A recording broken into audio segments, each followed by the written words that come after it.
Three, two, one. We are live. Hello and welcome to PropTechBuzz, a podcast channel, a business podcast channel where we talk to product and business leaders from the PropTech industry and learn from them how to build and scale successful PropTech companies. Today, I'm thrilled to have with me exciting guest who has been very kind in the ever since I came to know of him in the last months. His name is Robert Saunders. He's the co-founder and CEO of Doormat. I'm gonna leave what Doormat does to for Robert to explain to us. But the definition of Doormat is it makes it simple for Canadians to complete their real estate transaction by using tech first. Before I invite Robert formally to this podcast, I would like to make a request to all my listeners out there. If you are listening to this podcast now and you have not hit that like and subscribe button, please do that. As you all know, PropTech is still a niche sector, and it is helpful if the message and these interviews reach out to a wider audience. So please hit that subscribe and like button. And if you prefer audio only content, we are also on Spotify. So go to Spotify and search for PropTech Buzz and hit follow there and leave us a review there as well. With that, let's welcome Robert. Robert, welcome to PropTech Buzz. How are you doing today? I'm great. Thank you so much for having me, Ravi. I really appreciate the opportunity to be on the podcast, and congratulations to you and the team for everything that you've done with PropTech Buzz. It's been super impressive, and really grateful to have people like you in the PropTech community. So thank you for having me on. Thank you, Robert. As I told you before this podcast, we spoke for a couple of times, and you have been massively helpful, massively encouraging. So I would like to thank you back for that. And today I'm looking forward to, in the next 40 minutes or so, I'm looking forward to know more about your journey, what led you to build Doormat. So before we talk about Doormat, let's set a context. Let's learn a little bit about yourself. What has been your career trajectory, and what was your transition story of building Doormat? Totally. Yeah. So I guess where to start? So I was born and raised in Toronto, Canada. So I'm a proud Canadian. And really, my background is on the product engineering side of things. From a very early, young age, I've been fascinated by technology, largely inspired by my dad, who had a long career in tech. Both my parents immigrated from England before I was born to Canada to kind of start their careers here because they found more opportunity in Canada. And I guess throughout high school and university, I experienced the joy of building products as I got exposed to technology. I guess to share one kind of experience that I had at a young age that kind of got me into everything. One of my earliest memories of tech was in high school. I built a mobile app when the iPhone 4 came out, and when the iPhone 4 came out, I was in love with just the design of it. You know, this like glass rectangle that people could touch and do things on, and so that really inspired me. And my high school at the time didn't have any way to see the homework on a mobile device. And so I self-taught myself how to build an app on the iPhone. And the result of that was students at my high school could see their homework on their phone. And through that experience of building that app, I launched it at the school ceremony, and I started to experience what it felt like to release a product into the world. And so, I had people in the locker room coming up to me being like, "Oh, this is super cool," giving me high fives, like telling me features to build into it and things I could improve. And so that kind of really kickstarted my love for building things. And, obviously I couldn't continue to support that app because I had to continue with my studies. And when I was done with high school, I went to Queen's University to study computer engineering, which is a university 2 hours outside of Toronto. And while I was there, obviously completed my degree, but continued to tinker and build things on the side, launched multiple apps onto the App Store, and really kind of just kept building stuff. And so out of university, I then went to go work at Shopify. And so Shopify, if you don't know, is obviously a major e-commerce company that lets small, medium-sized businesses sell their stuff online. And for me, I always knew that I wanted to go build something, but out of school, I knew that I needed the experience to know how to build stuff at scale. And so Shopify for me really acted as a great place to kind of learn some of that stuff. And so while I was at Shopify, I worked on the API patterns team there, which is a team within their platform and infrastructure side of the company that specializes on and stewarding how Shopify builds their APIs internally. And so I worked on that team for a few years, which was fantastic. I worked on all sorts of really interesting platform level problems, API versioning, API throttling, all these like really cool problems, which was unique to Shopify because Shopify has one of the largest platforms that app developers can build on. So that was really cool. But I knew that I wanted to get into the consumer side of things again. And so a couple of years into Shopify, I switched to work on their Shop app, which is kind of their consumer-facing marketplace app, which is kind of competing with Amazon in a lot of ways. And so when I worked on the Shop app, I worked on the conversion team, building features to ultimately get people to buy more. So things like price drop notifications, back in stock notifications. And that was really cool because it gave me exposure to how to build consumer apps at scale. And so that's kind of been my career trajectory before Doormat. The funny piece of it is nothing that I've told you so far has anything to do with real estate. And I think that's kind of, or before we jump into the transition to real estate, you were with Shopify as what? Were you an engineer? Were you a developer? Or were you a product manager? What was your role there? Yeah. So I was a software engineer. So I started there as an intern engineer and worked my way up to be one of the youngest senior software engineers there. But yeah, primarily on the building side of and crafting software while I was there. Nice. Cool. But yeah, like I said, nothing to do with real estate or prop tech in general. And so I guess I can kind of jump into the transition into how Doormat came to be. At the start of the pandemic, I was looking for a place to buy in terms of finding myself my first house. And I had never been through the process as a home buyer before. And so I worked with my real estate agent to find a place. Ultimately found this condo that I'm sitting in. And we put in an offer on the property and it got accepted and I was super excited. And immediately I was like, what next? And my real estate agent was like, well, you need a lawyer. And I was like, I need a lawyer. I've never had a lawyer before. And he's like, no, you need like a real estate lawyer to actually finish the deal. And so to me, that was like brand new. I had never knew what a real estate lawyer did. And honestly, I never used a lawyer before in my life. And so I ultimately, and I guess that's useful context to set is in Canada, if you're looking to buy residential real estate, you need a real estate lawyer to actually complete the deal for you. In a lot of other markets, you don't necessarily need a real estate lawyer to actually do the transfer of title. But in Canada, that's something that's required. Only real estate lawyers can transfer the title from one person to another. There are a couple of exceptions to that, whereas like in BC, you can use a notary, but it's still a specialized service that can do that. That's not true around the world.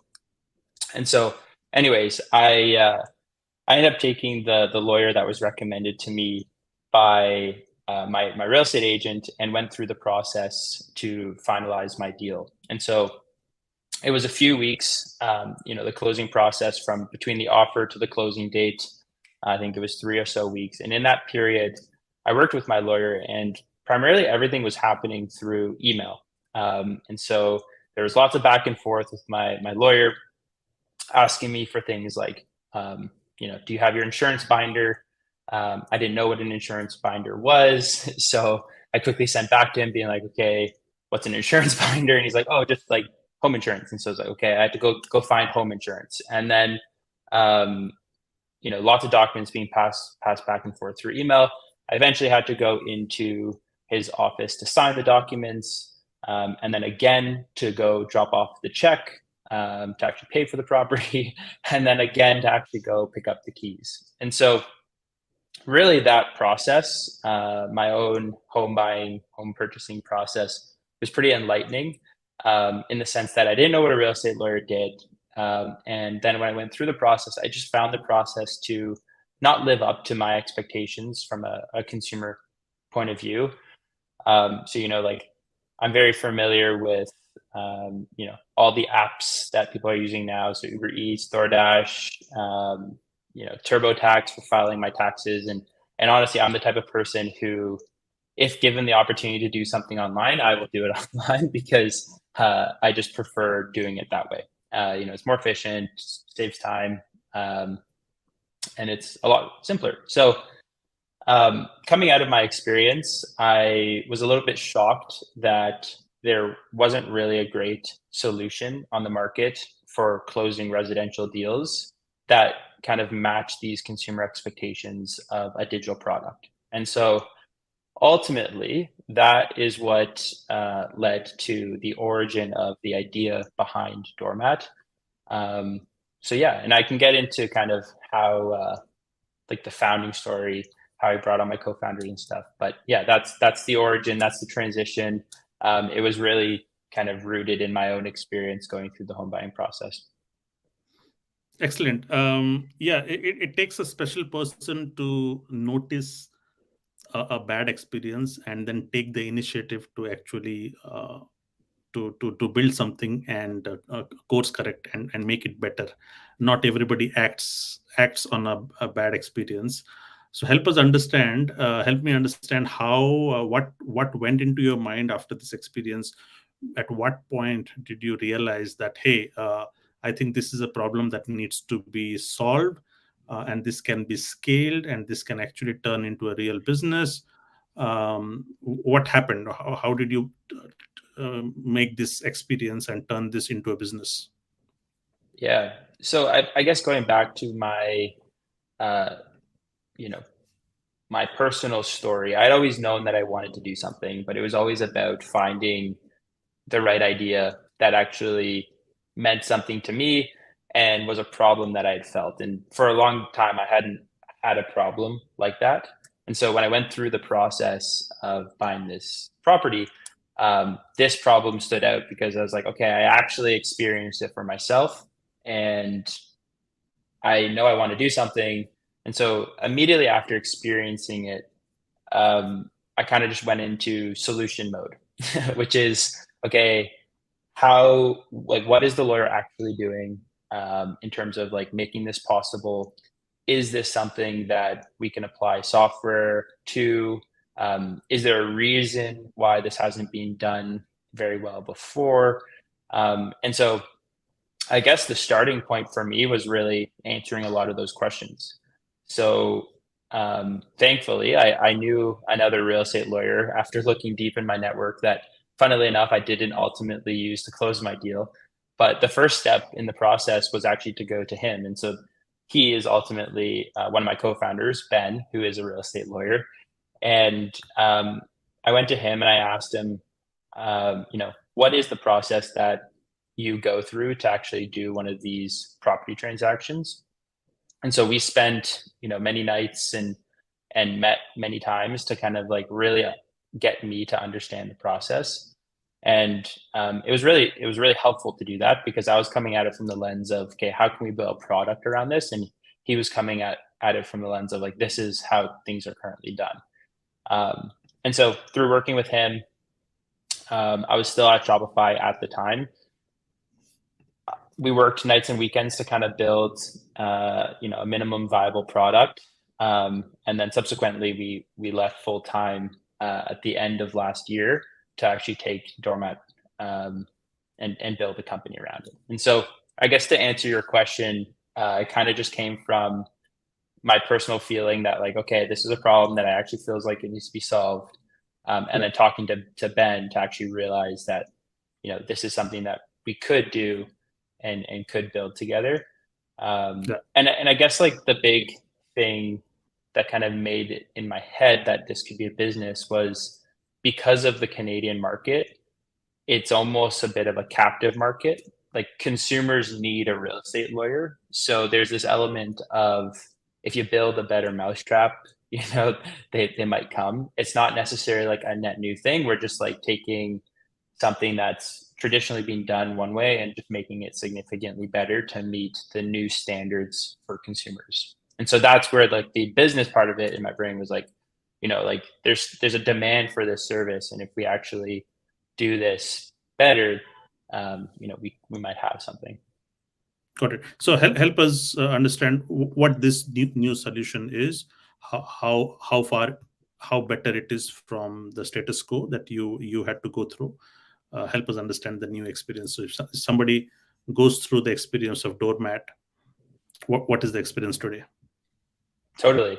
Yeah. And so I guess to start, like if you're buying or selling a property with Doormat, what that experience looks like is you come to our website, you tell us you're buying a property, you click a few buttons, and immediately you're into our product. And so our product is a web application that streamlines the process for your entire closing. So once you have that offer on a property that's been accepted by both the buyer and the seller, you come into our product and you can see everything laid out in a very organized way for what you need to do and what we're working on your behalf to make this deal finalized. And so, what does that actually look like? That looks like all the documents in one place. That looks like all the tasks being served up to you in a timely manner. Um, and one of the best parts about our product is just the overall, and I guess like that comes with that is the increased transparency of the whole product. So after going and talking to tons of people who have been through the process, we kept asking them, okay, like what didn't you like about working with your real estate lawyer? What didn't you like about the process? And they all said the one thing I didn't like was I didn't know much about anything until just a couple of days before the closing. And so Hmm. our product is really focused around the transparency and visibility into the process. And so that really comes through with our product. And one of the best features that we have is on the closing day, our clients get like a real-time tracker to see everything that's happening on the closing day, so that on the closing day they're not left in the dark with what's happening. So we tell them, we've received the mortgage funds, we've sent the funds to the seller has released the deed for us to do the transfer. And it's kind of bringing that kind of like Uber experience, but for your property and your keys. Like as you're standing there on the corner of the street waiting for your Uber, you see the Uber car coming. Like we've kind of built that same experience for the keys coming to you on your closing day. And so I guess all in all, it's a digital platform where you can see everything related to your property purchase or sale or mortgage refinance, all in one really convenient place with everything super organized. Excellent. Sounds very, very exciting. And I think this is a step change, isn't it? It's not an incremental change, but Yes. you are digitizing the entire experience, so they get to have a Uber experience. So I think that is dramatic, is how I would see it. But is there any And competition out there? Is there any competition out there in this space, or are you the only ones operating? yeah, so there's definitely competition in this space, which is an interesting. It's always hard to explain kind of like which sector we fit into because we kind of straddle prop tech, but also legal tech.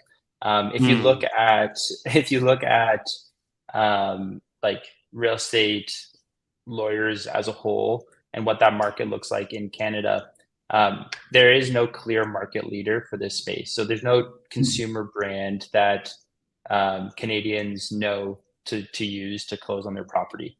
And so right now the market is fragmented with a bunch of small law firms that do 1 to 3 lawyers in their office, and they do a lot of deals, but it's not this consumer brand behind it. The other aspect of the competitive market is there are other online players. So like one of the best parts about our product is you get to do everything remotely. So there's no need for you to come into your lawyer's office to sign the documents. You can do that all virtually through our platform. So one of the best things is you don't have to leave where you are to actually finalize your deal. And so there have been law firms that have been doing that for quite a while through DocuSign and all of that, but there haven't been many players who actually have that whole integrated experience through an app where they can see everything where everything in the process is digitized.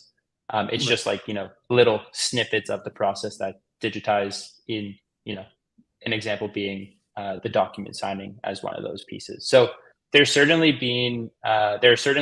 tech enabled traditional law firms, but where we're slightly different from them is that we've built an entirely digital first process. So there's no reliance on email or things like that. Everything is presented to you through the application. And the best part about it as well is that you're self-serve. So, a lot of the process that I went through was my lawyer was asking me, I need this from you. I need this from you. When you use Doormat, everything is presented to you from day one, and then you can complete things as you please. So there's also a lot of efficiency that comes out of using our process from that point of view. Excellent. Sounds. Yeah, you want to add something more? No, I was just gonna say, I think the one piece that I didn't mention as well is one thing that's been great with our process is because it's a digital first solution and we do give those time savings to clients. There's also a lot of cost savings that from using our process. So we're about 25% cheaper than the traditional real estate lawyer, which is a great plus. Nice.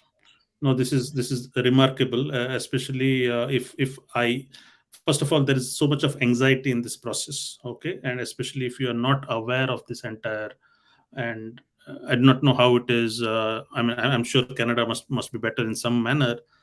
Back in India, from where I belong, it's zero transparency. You never know. So you are running pillar to post, and every day is a new piece of information that comes to you. But here, if you get something on your tablet or in your app where you know what the entire workflow is, what is the expected timeline, and where you are in that workflow, that is so much. It gives you so much of peace of mind, isn't it? I love that.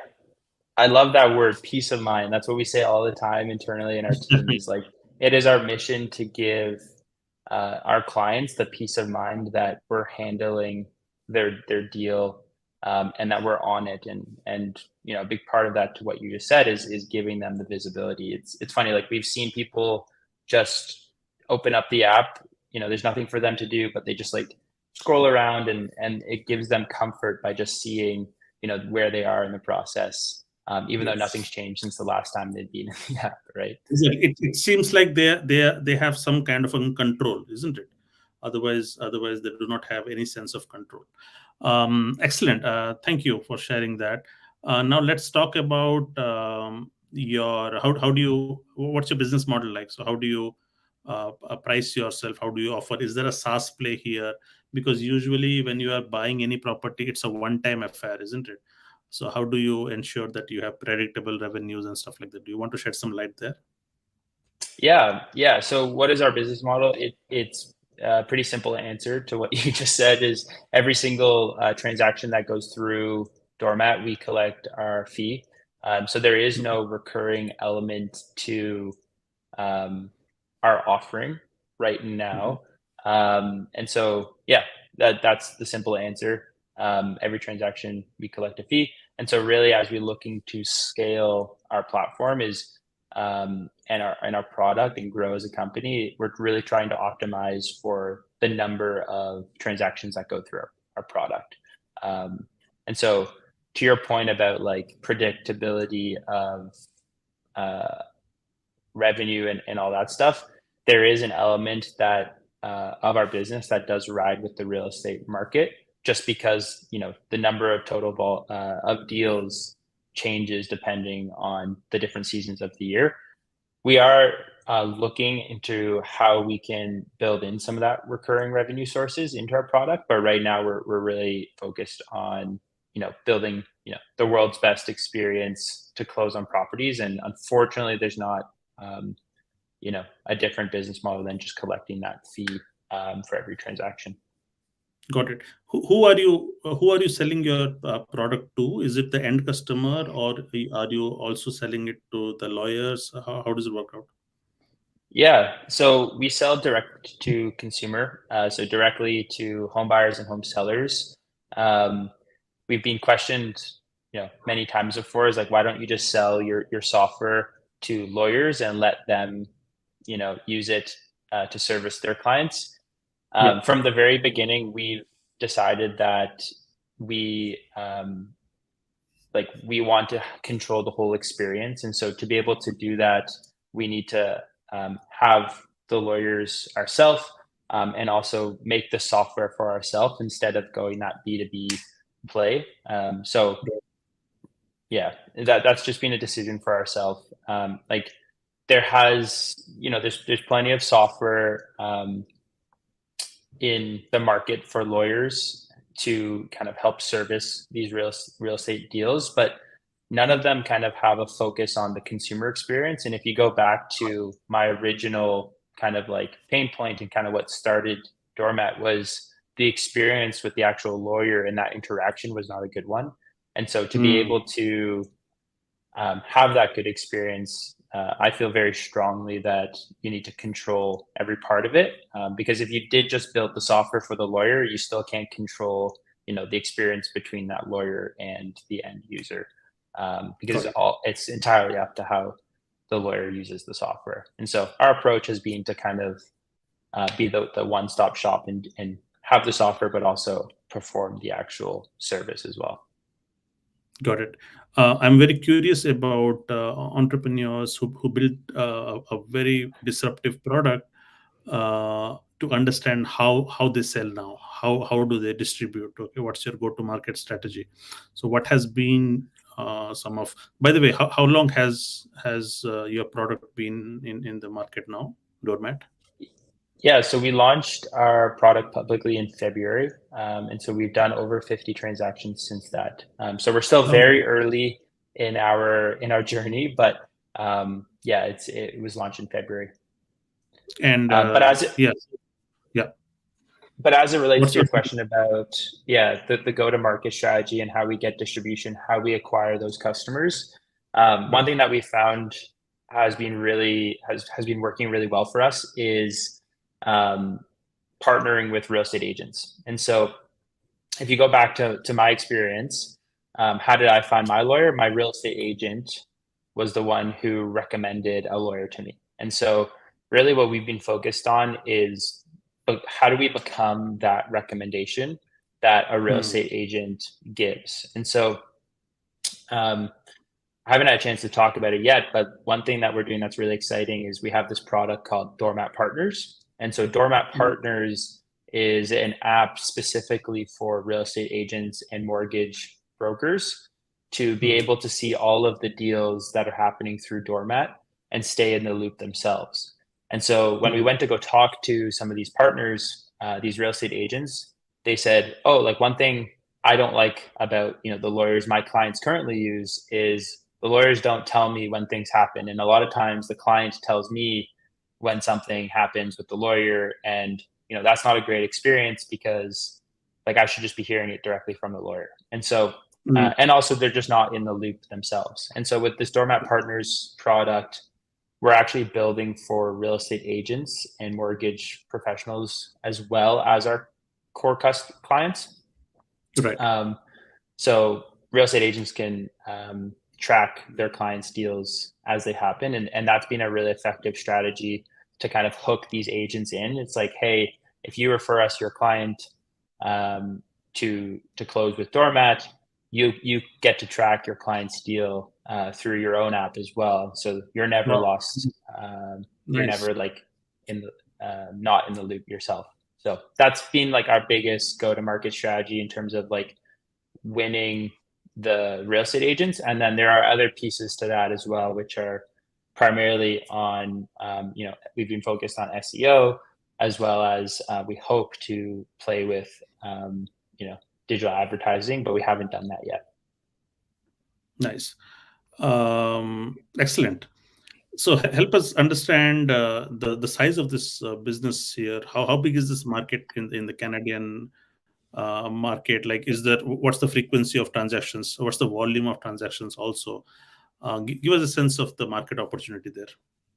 Totally. Yeah. So in Canada in 2021, I don't have last year's numbers, but 2021, there were 660,000 real estate transactions in Canada. And so when you look at the number of transactions or number of people that need a real estate lawyer, you double that. So call it 1.3 million people because both the buyer and the seller need a real estate lawyer. And so the average closing cost for real estate legal fees is $1,250. And so, I mean, if you just extrapolate from that, the kind of total market for Canadian legal fees as it relates to residential real estate legal fees is about $1.6 billion. And that does not include refinances and other services that a real estate lawyer is involved in. That's purely just transactions. And so the Canadian market from that point of view is 1.6 billion.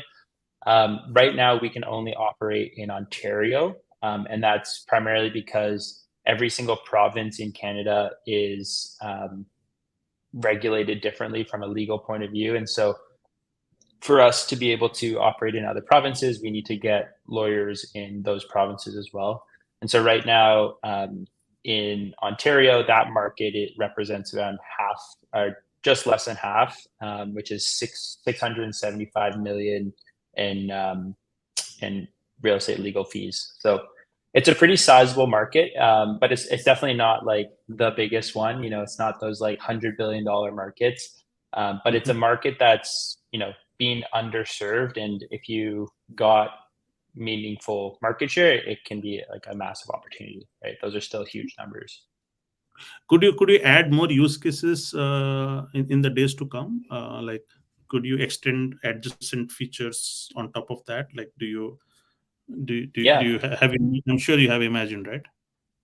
Totally. I think like one of the things that gets us most excited at Doormat is, and honestly, like at the very onset of this journey was realizing where the real estate lawyer is in the journey of the home ownership journey. So if you're looking to buy a property, I like to distill that journey into kind of like 4 phases. There's like the aspirational phase, which is phase 1, which is like, I want to buy a property, but I don't have the money, but I know I want to get one eventually. That's like aspiration phase. That's where I was before at the very start. That's the first phase. The second phase is the discovery phase. That's the phase where you work with your real estate agent to kind of discover a property to buy. The third phase is the finalization phase, which is like where we play in right now, which is, you work with your real estate lawyer to actually finalize the deal that you have kind of put in and made an offer on. And then after the finalization phase, there's this like live phase, which is like, okay, you've got your house, you now get to live in it. As we look at how we can grow as a company, we're interested in kind of expanding along that journey and helping with things in other parts of that journey. So, you know, it's not unreasonable to think once someone's closed on their property, like because we're the ones who give them the keys to their property, we could help them with a lot as it relates to living in their house, whether that be paying their bills, or insurance, renewing their insurance every year, things like that. And that's where you can start to see some of these opportunities that lead to those much bigger market opportunities. And really kind of like, we're not focused on any of those right now. We're really focused on owning that finalization phase, which we feel is a really compelling place to start our journey.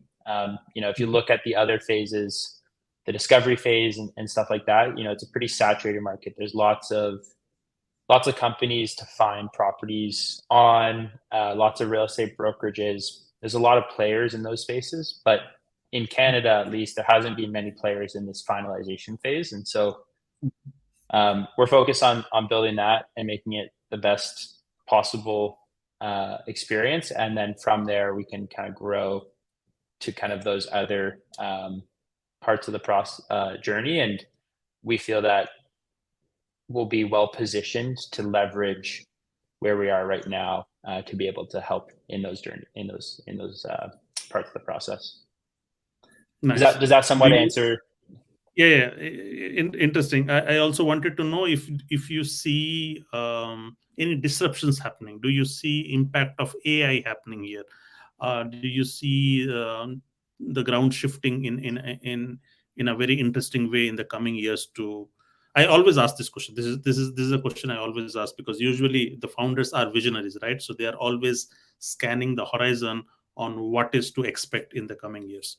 So it could be on the regulatory side, it could be on the business side, it could be on the technology side. Okay, so help us navigate, how do the next couple of years look like in this space? Totally. So, I mean, certainly AI and machine learning is going to transform the PropTech industry and how real estate happens across the world. There's no question, and there's like so many ways that's going to impact the industry. For us at Doormat, like there are some obvious use cases for things like document preparation and document creation that AI is going to be extremely helpful for in order to create like efficiencies and all of that. As it relates to the rest of the industry, I think AI and machine learning is going to result in more personalized experiences. So you talk about, the discovery phase of the home buying journey. Like, I think that's going to become a lot more personalized. A lot of the personalization that you get from working with, a real estate agent, I think can start to be built into some of the products. Not to say that real estate agents are not going to be useful. They certainly are, and they certainly have their place. But I think like the technology solutions that are being built are going to get a lot more personalized, which is exciting. And then in terms of like other aspects outside of AI and ML that I think is particularly interesting in the PropTech space, I think there's going to be more focus on consumer. I think a lot of the solutions in PropTech are not necessarily built for consumers, but rather built for, building managers, real estate lawyers, real estate agents. There's not a ton of services that are built consumer first, and I think we'll start to see more of those. And that's particularly because I believe that there's this like race to kind of have like companies are all trying to have the full process go through their own process. And so all these companies that might have some of the back end tools for the different parties are going to try to capitalize on those tools to actually get the consumers as well. And so I just think there'll be more focus on consumer. And I think that's where, the everyday people and consumers are going to see the biggest impact, because there's going to start to be more tools for them versus the other people involved in the real estate industry. Got it. Thank you. What Since about you though, February, Ravi? was that? What about you? Where are you seeing like the industry going over the next little while, and what are you most excited about? So for me, so I am. So this is way too specific for me. I have not been. I bought my house back in India, staying here, and I've still yet to go through that. I've been a mover. I've never settled in one place. I lived in India when I started earning. I moved to Singapore, lived there for 4.5 years, and then I moved to Germany. So I did not know where to buy my house. So I've been always living out of my suitcase, as they say. So my home buying journey has been. I'm not the ideal candidate, and also I don't think I will ever own a house because I think I prefer. I do not have kids. I prefer a mobile lifestyle. Um, and yeah, that's how it is. But yeah, but looking at friends and family who buy, still see massive potential that home buying experience across the globe. There are Yeah, so, I mean, just imagine buying a house which is your biggest purchase ever in your life, and still the experiences are subpar in so many touch points. And I think players like you who are actually plugging that gaps is something that eventually is set to change. But I would see players working together, like instead of point solutions. I think there has to be a seamlessness across the buying experience. Okay, as you mentioned, from the discovery, search and discovery to actual transactions, post home buying uh, experience as well. So the entire gamut is broken because there are so many players who are operating, and then there is no consistent one player or consistent experience, a five-star experience. Uh, so totally. how I see the future, I see the future wherein there becomes some standardization. Okay, that means any player who is subpar wins loses the battle and he goes out of the system, and only the best people survive, best players survive, and they all join hands so that to the end user it's all a seamless experience, is how I imagine. But still, I do not have a clue, but I reckon entrepreneurs like you will be able to find a new future for this entire experience globally.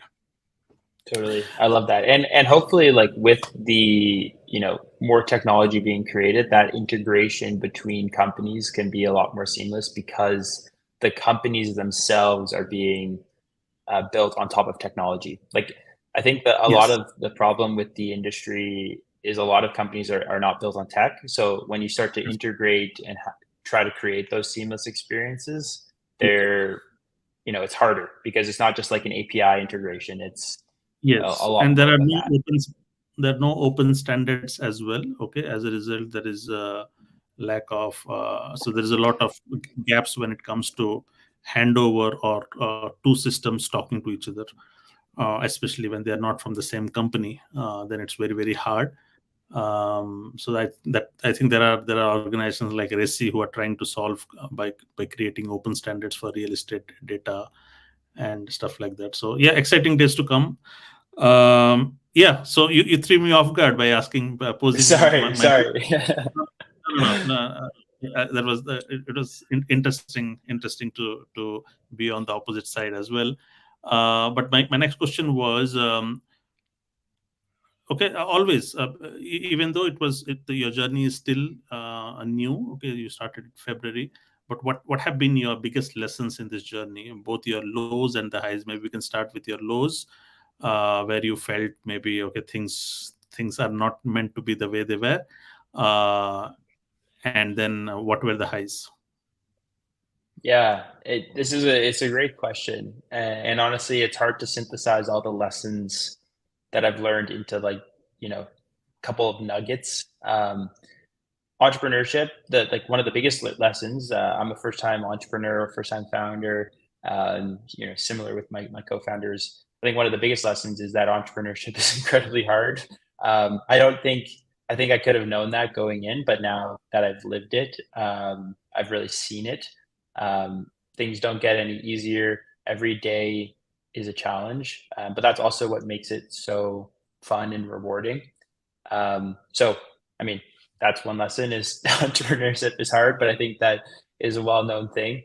Um, as it relates to the lows and highs, like one of the biggest lessons that I've had is actually recognizing how to and personally how to like ebb and flow with those highs and lows, and realizing that the lows aren't as low as you think.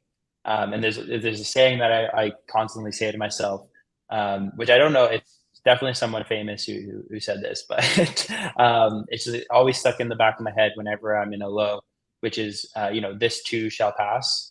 And anytime that I've been in a low through this journey, I'm always reminded that tomorrow this won't be here, like or in a couple of days it might not be here. And so that's been a personal learning experience for me, is being able to ride with the lows and highs and not let them distract or make you lose too much focus. The highs are great, but also whenever you're riding high, just know that it's not going to last for too long. And also, oftentimes when things are all going well, something bad is going to happen relatively soon, and that's been true through this journey as well. So I would just say, like from a personal point of view, that's been an interesting thing to experience and learn. And then the other thing as well is like personally, I'm quite a perfectionist. I really care about design. I really care about what's being put out in the world behind kind of me and the result of my work. One thing I've learned is people care a lot less than you think, and so you should just ship and get stuff out there, because things out there is better than things not out there. And so I think like a lot of times in this journey, I've been like, oh, this isn't good enough. We got to spend a couple more days or whatever. And in hindsight, like you, the life of an entrepreneur, like what you're building is your baby, and it matters to you so much. And sometimes that can be incredibly consuming to a point where you think it's like it means everything to everyone, but that's actually just not true. And so I think that's been just an interesting thing to learn, and just like realize, like just put it out there, because as a as another kind of thing that I've experienced is, like motivation comes and goes, but like the best thing to feed your motivation is momentum. And to Mm. create momentum, you have to have consistency of output. And that kind of goes in with that last point of, just ship the thing, don't worry, don't fret the small details. You can come back, clean it up later. But at least you got it out, and at least that's a check mark on your to-do list, and you can feed that through. So I would say, to answer your question, what have been your biggest lessons in the journey? They've mostly been like personal ones, like figuring out how to build a company, and going through the experiences of entrepreneurship that have been kind of the biggest things for me. But then certainly there's been lots of lessons from the company point of view as well, like changing the product and all that stuff. But those would be the key points I would want to share. Got it. Any fundraising story behind, or did you bootstrap it? What's the story there? Yeah, so we do have a little bit of a fundraising story. So we just announced our pre-seed fundraise. We raised 1.25 million Canadian, which was led by a PropTech investor here in Toronto called Elate Partners. We're really excited to have them as investors of us. So that was our latest raise, and I guess our earliest fundraising was from one of my bosses at Shopify. He was kind of the first money in, who kind of believed in the original vision, just gave us a little money to get started, and And yeah, but yeah, we did just raise our pre-seed, which is exciting. Excellent. Cool. How do the next year or so, I would not say next few years, but at least the next 12 months look like? Totally. Yeah, you know that 1 year is like 10 years in startup world, so you're good to say not a few years. Especially at your stage, I would just say next 12 months. Yeah. If you asked me what we were doing in 5 years, I wouldn't know. So it's a good question. In terms of the next little while, though, over the next year, I think like really what we're focused on is learning as much as possible. So what we've said to ourselves is, the rest of this year and early into next year is all about figuring out, um, you know, who our clients are, what do they like about our experience, how can we make it better, and really the goal of that learning is to kind of set the stage for us to grow quicker, and build that foundational product, once we've done that learning. Outside of that as well, like on the learning front, not just about product, but also figuring out what works from a customer acquisition point of view. So I talked previously about how we've gone into that partner program, which has been working well for us, but we still want to explore with different channels, such as, digital advertising, can that work for us, and things like that. And then I guess a little bit long term, we're obviously looking to expand outside of Ontario and into and be able to service more of Canada. Um, so so yeah, those are our core focus areas. It's just learn mode and build mode. So yeah. Excellent. Well, this brings us to the end of a very, very fascinating conversation with Robert. Robert, thank you for sharing your wealth of wisdom with what you have been building, and with Doormat. I've never had a conversation which straddles across PropTech and legal tech. So this was something new for me as well. So thank you for sharing, and we'll keep a close eye on how you proceed, and maybe in 6 months' time or a year's time, we get you back again to tell the newer story more on the growth story side of things. So with till that time, all the best to you, Robert, and thank you for all the help and support that you have offered to PropTechBuzz all this while. Yeah, thank you very much for having me on, Ravi. It's been a lot of fun chatting with you. So thanks again. Thank you. Bye bye.